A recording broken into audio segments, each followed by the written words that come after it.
Welcome back to the channel. It's January, which means it's time to update the rankings. Only one champion is new in SpiderHam, but Act 7 is out, the latest variant.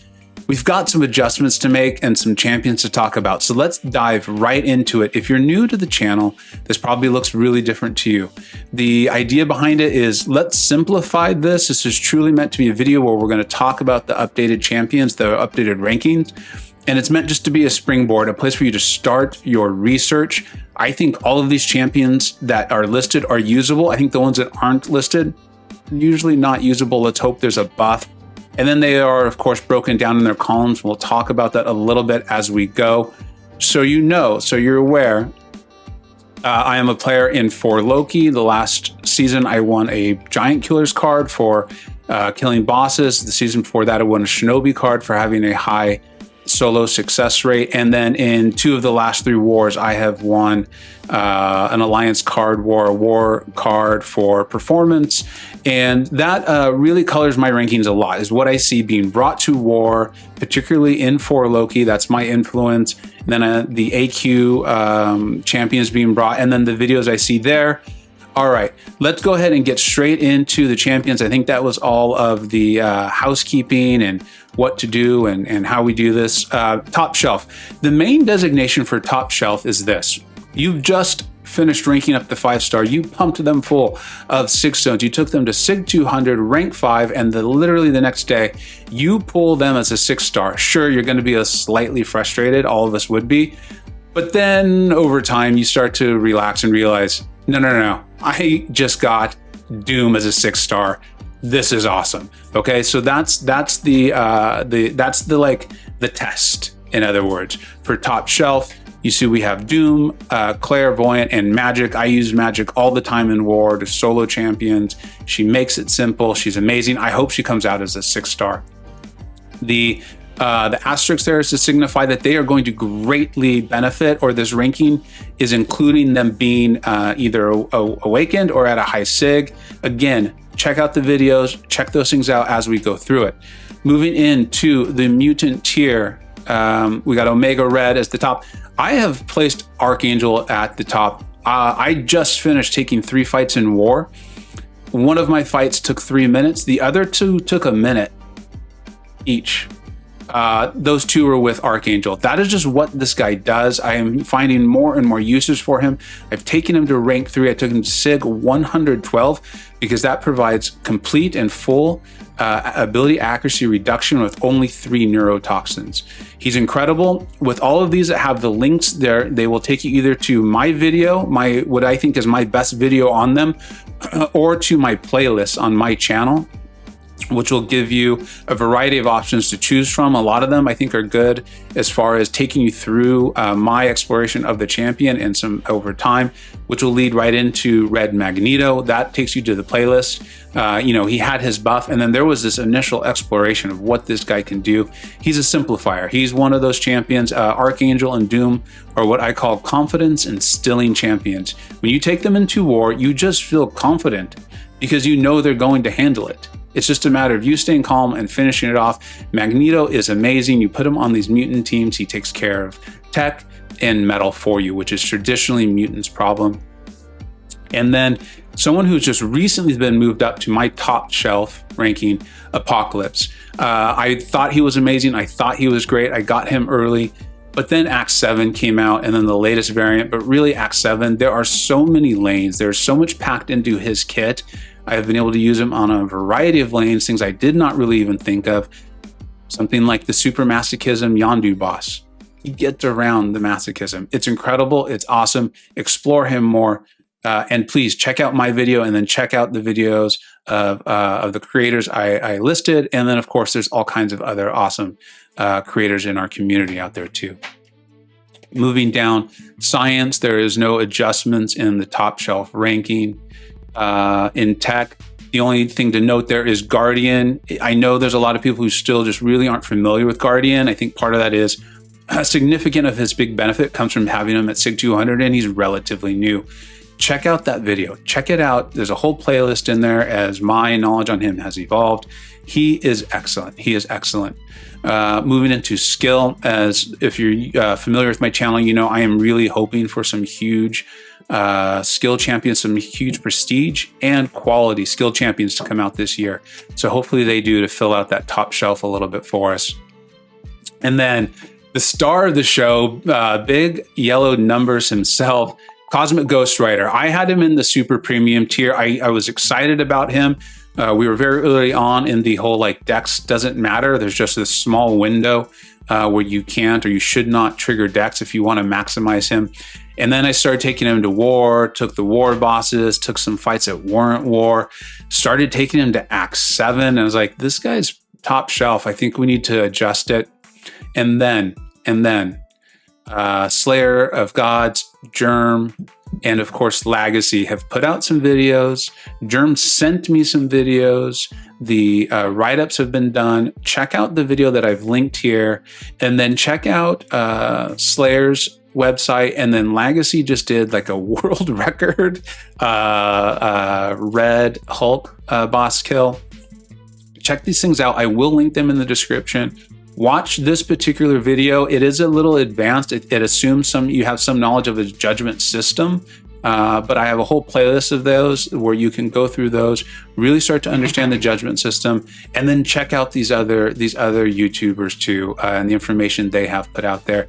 He's awesome. He's excellent. I actually kind of want to put him around Corvus, but with Corvus's SIG ability, that's just really tough. As much as I like Cosmic Ghost Rider, as much as I think he can more quickly access his damage, he doesn't really need to be ramped up like at all.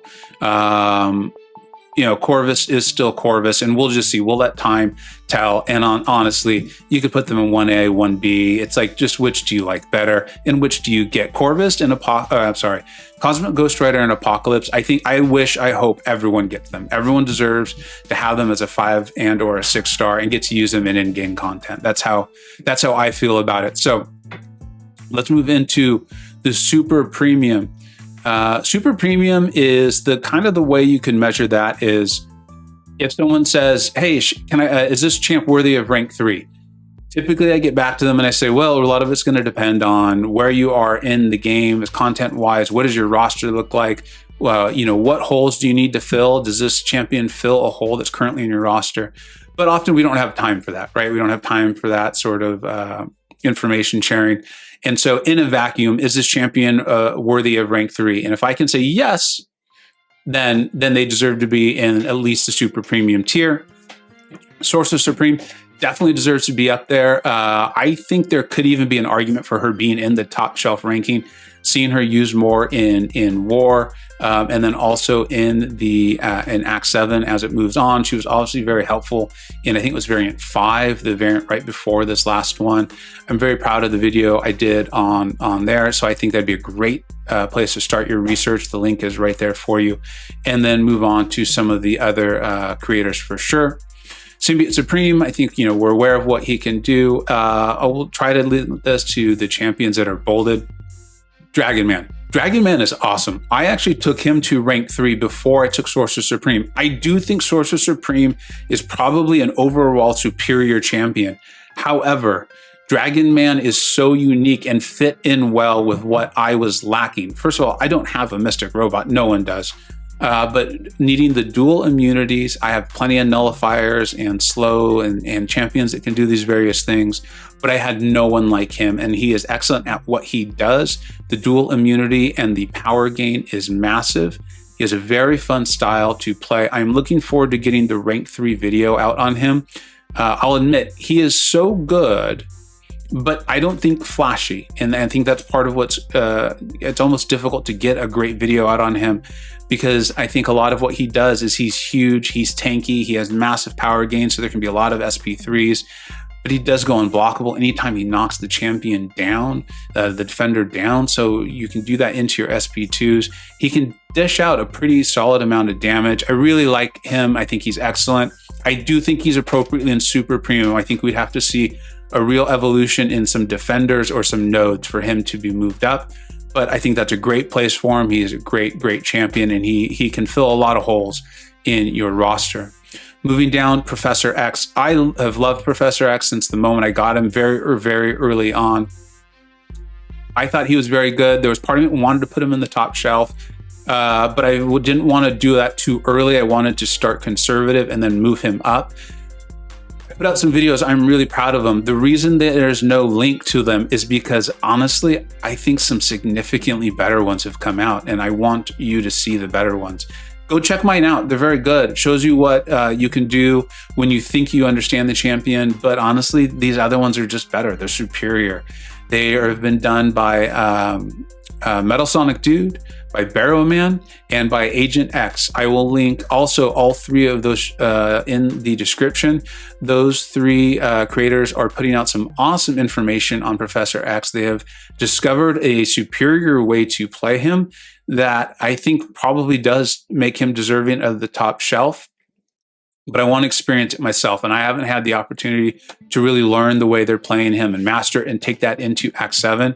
But check that out. It's Agent X. I will link it. Metal Sonic Dude and Barrow Man. Great channels. Excellent information on Professor X. He's an evade counter just straight out of the box, but the damage he can do, especially the way they are playing him, it has to do with holding the heavy and canceling that via the special. It's top notch. Please check that out. Please check those out, especially if you're just pulling your Professor X. He's a great champion, and let's get the best information out there that we can. Moving on to Science, the newest champion there is Immortal Abomination. He's not just pretty, folks.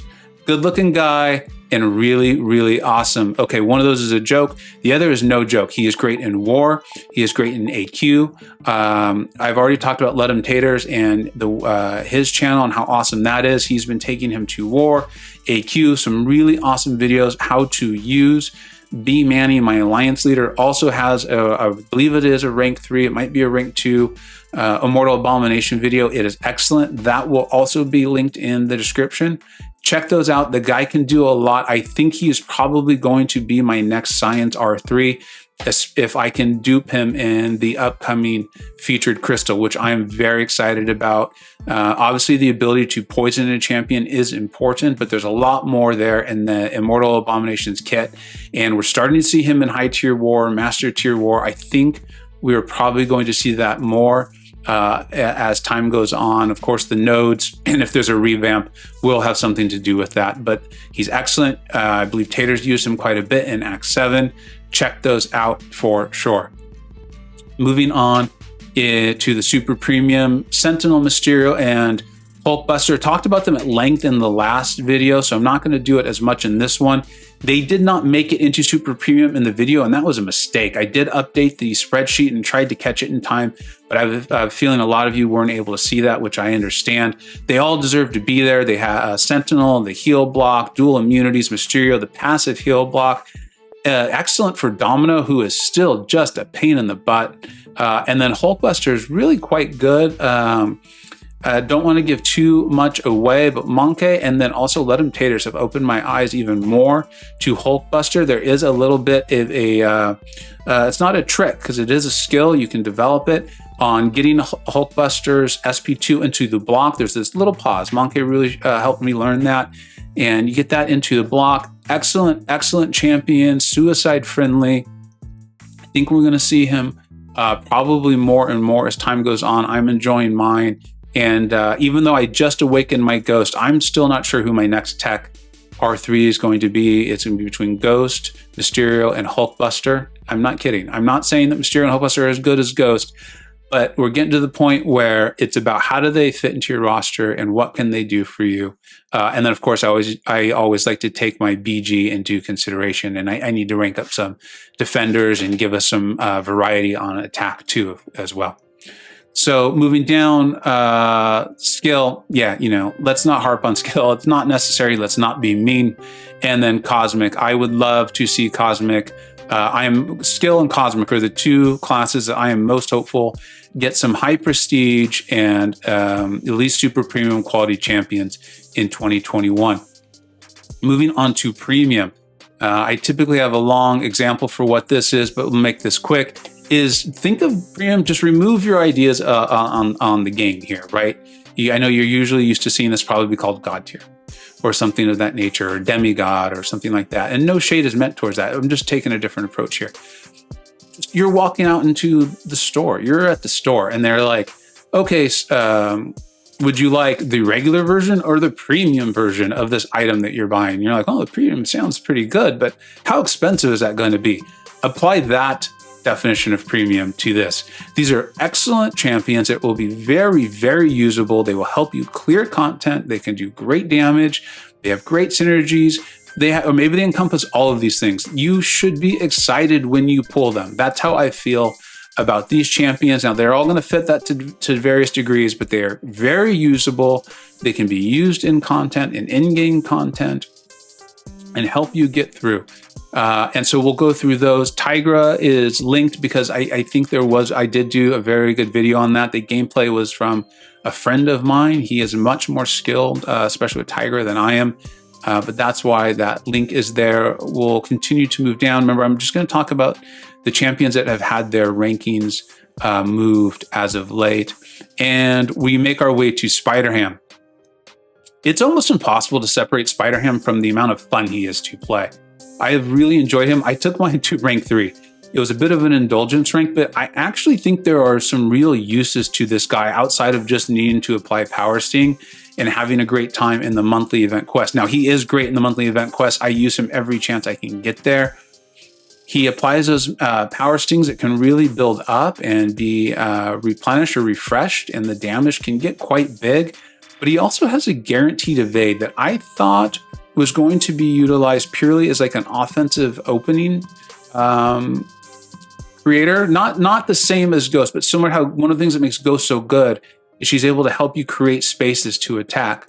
SpiderHam has a similar thing where with the on-demand evade, because he then goes unblockable afterwards. But what I really realized, or where I'm currently at, is that you can use that to get around tricky situations or tricky to evade specials, but it also applies a taunt. He has 2 taunts. And so he has the ability to really increase the likelihood for the defender to throw the specials, which fits in really well with his kit. And I think that's part of it with him, is that his kit fits together exceptionally well. Almost never when I play him do I find myself thinking, man, it'd be great if this debuff lasted a little bit longer, or gosh, I wish the ability that's on the SP1 was really on the SP2, because the way you play him, you end up with the...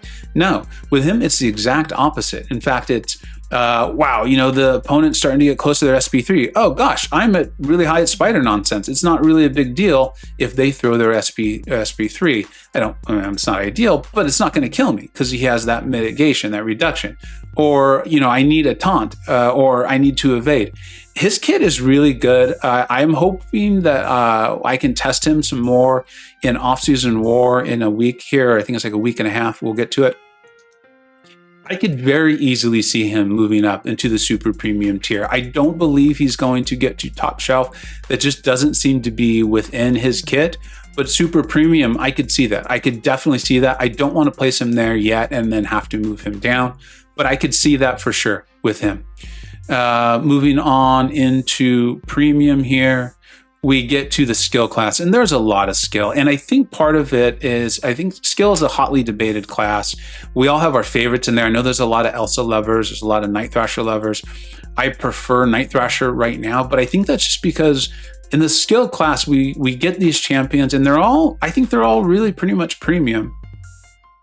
But we find uses for them because they are useful. That's the whole point with the premium class.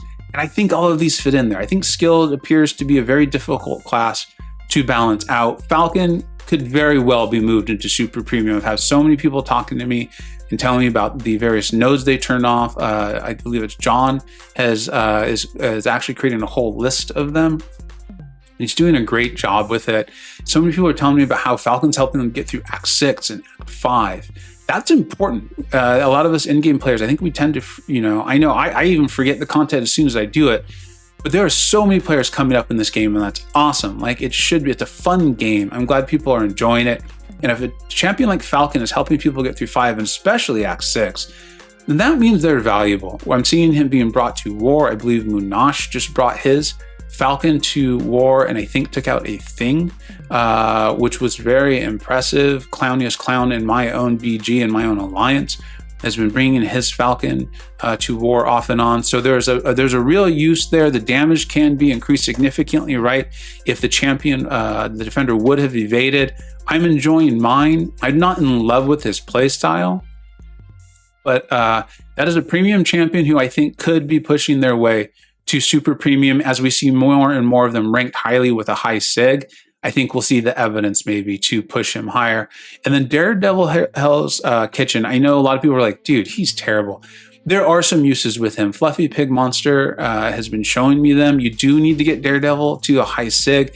So it feels like there's a very high cost to getting Daredevil to where you can utilize him well. And the payoff maybe isn't that great. That being said, this is not a bad champion. This is not a bad champion. He's just not what we wanted. I'm hopeful that we continue to see uses for him. And of course, new nodes, new defenders may let us know that he is improving. And it's not so much that he improved, it's just that the game around him is though. So I think he's deserving of the premium there. Yeah.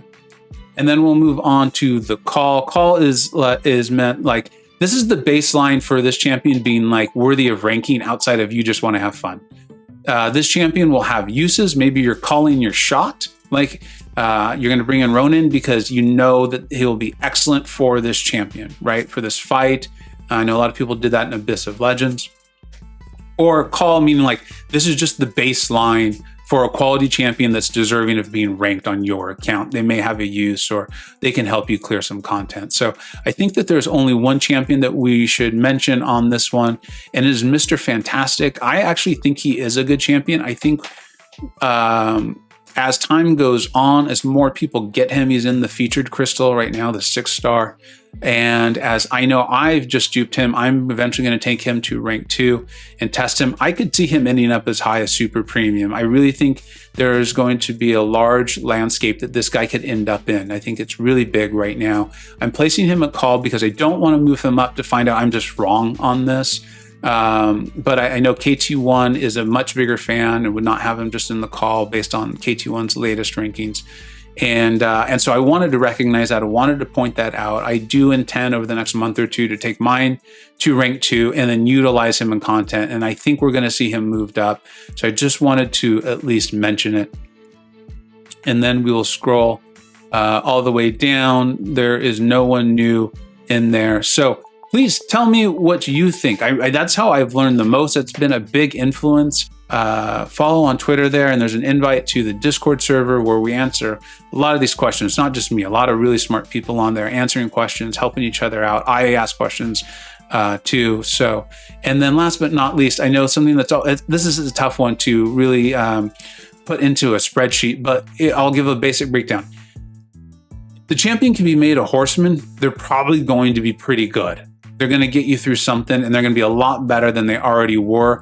A lot of it will have to do with where they started off with. Like Archangel as a horseman is incredible, but Archangel is already incredible. In fact, I really do think he's probably the number 2 most valuable mutant if you can get him.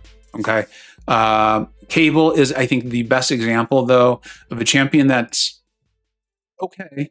He's call, I think, probably, but he synergizes so well with Apocalypse to begin with that you're probably taking him anyway. And then being able to make him a horseman, he truly probably is top shelf.